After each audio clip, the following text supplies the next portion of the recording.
Hello भाइ, नमस्ते। दाजु नमस्ते दाजु। के छ, कसो छ अहिले?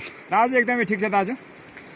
अब अनि यसपालि खोर्सानीको रोपाइ त निकै डरैटरै रोपिया छ। कति बोट रोप्नु भएको छ? खोर्सानी लगभग दाजु 4000 जस्तो छ। ओहो। हजुर। अनि कति अनुमान गरिएको छ अहिले यो तपाईँको आफ्नो अनुभव? दाजु अब यस्तो छ, गत सालदेखि मेरो अभ्यास हो होइन। अब अनुभवको हिसाबले अब गत साल अब अलिक समयमा बिरुवाहरू अब रोप्न सकिएन। आफूले अब के कुरा थाहा भएन, त्यसले गर्दाखेरि अब गत सालको चाहिँ हिसाब किताब रहेन। अब यसपालि चाहिँ अलिक लेखाजोखा अलिक मैले टाइट गरेको छु। अब लगभग पोहोरभन्दा त अलिक नाफा होला। पोहोरभन्दा यसपालि मैले लगभग यति बेला पोहोर चाहिँ भर्खरै मात्रै बिरुवा कोही जाग्दै थियो, कोही भर्खर हाँगा फाट्दै थियो। यसपालि चाहिँ मैले यो वैशाखभित्र रोपिसकेको हुनाले गर्दाखेरि लगभग अब फल्न सुरु गरिरहेको छ यतातलतिर सबै नै। त्यसले गर्दाखेरि अब यसपालि जो 6-7 लट जान्छ होला।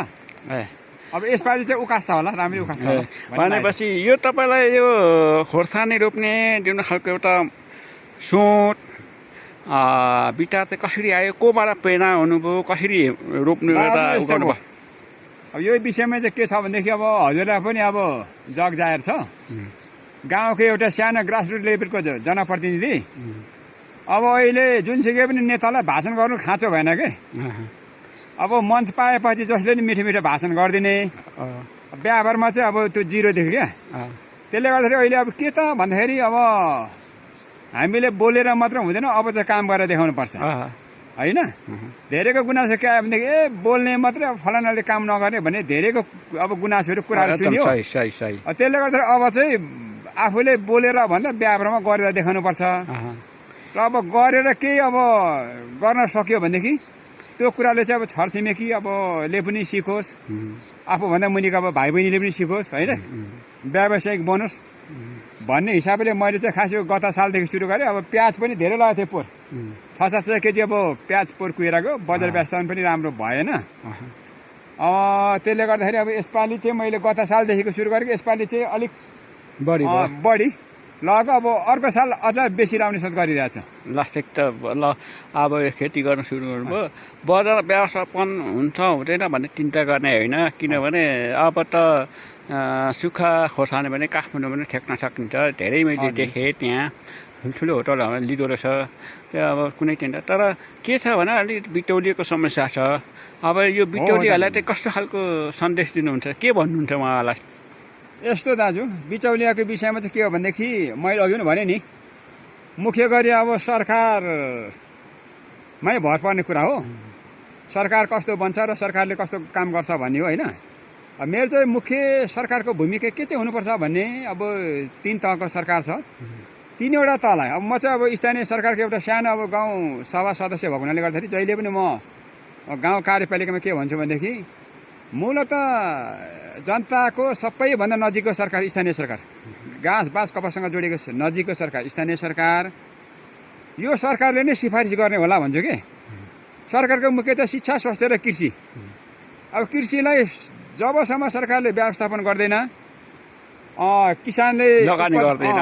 किसानले उत्पादन गरेको वस्तुलाई चिजलाई सही ठाउँमा बिचमा अब बिचौलिया नछिर्ने गरी सही ठाउँमा पुर्याइदिने एउटा बजारको व्यवस्थापन गर्दैन। त्यो जबसम्म हुँदैन तबसम्म बिचमा बिचौलिया हुन्छ भन्ने हो क्या। त्यसले गर्दा सरकारले त्यति मात्रै गरिदियो भनेदेखि किसानले उत्पादन गरेको चिजलाई सिधै ठाउँसम्म पुर्याइदिने काम पुर्याइदियो भने, सहजकर्ताको रूपमा गरिदियो भनेदेखि किसान आफै जागरुक हुन्छ। अहिले धेरै किसानहरूले भाउ पाइरहेको छैन। किसानहरूले बिचबिचमा बाटोतिर होइन, अब यो खोर्सानी मात्रै होइन, यो दुधदेखि लिएर हरेक टमाटरहरू, हरेक आलुहरू, हरेक समस्या तरकारीहरू पनि अब रोडमा फालिरहेको छ। यो चाहिँ अब बिचौलिएको कारणले पनि हो, सरकारले पनि अलिकति ध्यान नदिएको कारणले गर्दा। अब चाहिँ के किसानहरूले के चाहिँ गर्दा चाहिँ उपयुक्त राम्रो हुन्छ त? किसानले यस्तो दाजु, अब मलाई के लाग्छ भनेदेखि यो मैले मात्रै गरेर साध्य छैन कि।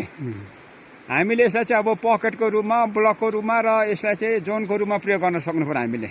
जेसुकै कुरा, जस्तै कि अब खोर्सानी खेती, सुन्तला खेती, जुनसुकै नि फलफुल खेती हरेक कुरा हामीले ठुलो क्षेत्रमा लगायो भनेदेखि त्यो अनुसार धेरै उत्पादन हुन्छ। धेरै उत्पादन भइसकेपछि हामीले कुनै पनि तपाईँको डाइरेक्ट होइन व्यापारीहरूसँग कन्ट्याक्ट गरेर सिधै अब गाडी मगाएर त्यो ठाउँसम्म पुर्याउन सकिन्छ। त्यसो गर्दै गर्दा चाहिँ बिचमा बिचौलिया त्यो पस्ने चान्स हुँदैन होइन।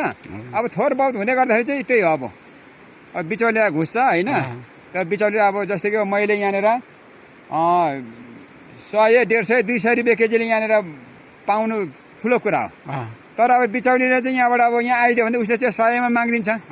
अब उसले चाहिँ अब ठाउँ पुऱ्याउँदाखेरि 300 मा बेच्छ भनेदेखि बिचमा चाहिँ यसरी बिचौलिया ऊ फस्टाइरहेको छ क्या। त्यसले गर्दाखेरि हामीले ठुलो क्षेत्रमा चाहिँ यो जुनसुकै पनि अब व्यवसाय गर्दाखेरि गर्न सक्यो र उत्पादन गर्न सक्यो भनेदेखि हामीले सिधै ठाउँमा पुर्याउन सकिन्छ भन्ने लाग्छ। त्यसो गर्दाखेरि अब हामीले किसान अलिक मारमा परिँदैन कि भन्ने लाग्छ। यता अरूले पनि रोपेका छन् त? यता दाजु अब अलिअलि यसो छिमेकहरूले अब अलिअलि रोप्दैछन्। अब यो मेरो चाहिँ के हो भनेदेखि छरछिमेकले गरोस् भनेर यो सन्देशको रूपमा नि मैले अब तल बाँडा लाग्ने ठाउँमा गरेको होइन। अब यता यो छिमेकीले आउँदाखेरि यता राजकाइला दाजुहरूले पनि लाउने भन्ने भएको छ। मलाई आशा छ यसपालि अब यो मेरो गरेको देखेर सायद छिमेकीहरूले धेरै लाउँछन् होला भन्ने आशा छ। जागर भयो जागर गरेको छ। अब यसमा चाहिँ हो त यसमा चाहिँ मेरो के छ भनेदेखि अब धेरैको त होइन फलानाले अब देखाइसिकी गरौँ भन्ने गाउँमा त्यो प्रचलन छ नि एउटा, त्यो चाहिँ अब गलत सोच्यो भन्ने लाग्छ कि।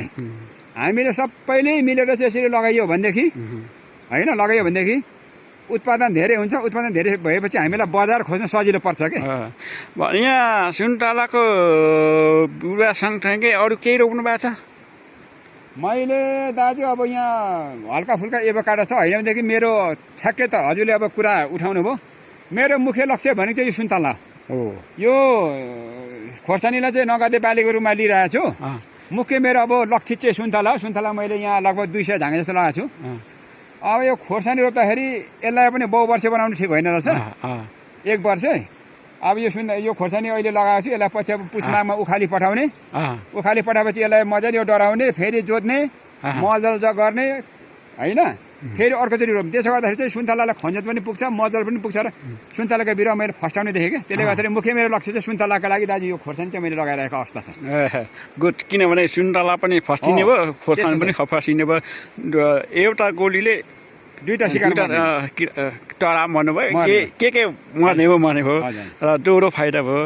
त्यसले गर्दाखेरि आफूलाई पनि भयो, आफ्नो पनि भयो र अन्तिममा अरू किसानहरूलाई उत्साहित बनाउनको लागि अरू केही सन्देश दिन सक्नुहुन्छ? म त यही भन्छु दाजु, यो मैले गरेको कुरा अब इच्छुक हुनु भनेको होइन, उत्साहित हुने त अब रोप्नु पर्दो रहेछ है, किसान आउँदो रहेछ है भन्ने कुरा चाहिँ अरू केही सन्देश हो। यसमा अब के छ भनेदेखि मैले चाहिँ यो भन्दा पनि अरू कुराहरू नै मैले दिन खोजिरहेको छु होइन। अब मेरो घर परिवार केटाकेटीहरू अब तलतिर छन्। अब म अब यहाँ समस्यामा पनि आफू कति बेला कहाँ फुत्त उठेर कुद्नुपर्ने हुन्छ, आफै छु होइन। अब यसरी म एक्लोले यसरी गरिरहेको देख्दाखेरि मलाई लाग्छ अब किसानहरू उत्साहित हुन्छन् होला भन्ने मलाई लाग्छ। किनभनेदेखि एकजनाले गर्दा त यति हुने रहेछ भनेदेखि अब हामी सबै मिलेर गरियो भनेदेखि त धेरै हुने रहेछ भन्ने एक खालको अब उहाँहरूमा सोचको विकास भयो भनेदेखि अब उहाँहरूलाई पनि फाइदा हुन्छ भन्ने मलाई लाग्छ। ठिक छ, धन्यवाद। यहाँ यति भन्नुभयो, अब मलाई पनि खुसी लाग्यो र भाइको जुन जोस जाँगर मलाई पनि उत्साहित बनायो र मैले पनि त्यही सोचिरहेको छु। अब सबै लागियो भने नेपालमा केही गर्न सकियो भने विदेश जानु पर्दैन भनेर हाम्रो सन्देश छ, त्यो सन्देश संसारभरि फैलिन्छ नै है त। धन्यवाद है त।